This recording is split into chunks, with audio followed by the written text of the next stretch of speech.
ရန်ကုန်သူရန်ကုန်သားတွေအတွက်ညဘက်နှစ်ချိုက်အိပ်ပျော်ရတော့မဲ့သတင်းကောင်းကြီးထွက်ပေါ်လာပါပြီရန်ကုန်ရဲ့ပြင်းထန်တဲ့အပူရှိန်နဲ့မီးအလဲကျစနစ်ကြားမှာပင်းပန်းနေကြရတဲ့မိသားစုတွေအတွက်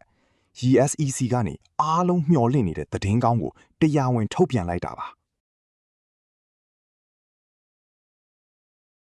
အထူးသဖြင့်ညဘက်တွေမှာချွေးမပြန်မဲ့အေးလူလူအိပ်စက်နိုင်ဖို့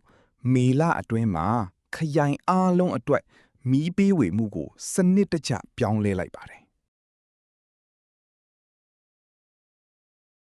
နေခင်းပိုင်းမနက်9:00 နာရီကနေည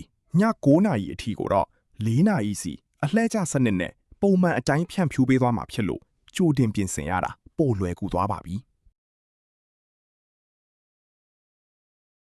အဓိကသတင်းကောင်းကတော့ည9:00 နာရီကနေနောက်နေ့မနက်9:00 နာရီအထိအလှည့်ကျစနစ်လုံးဝမရှိတော့ပါဘူး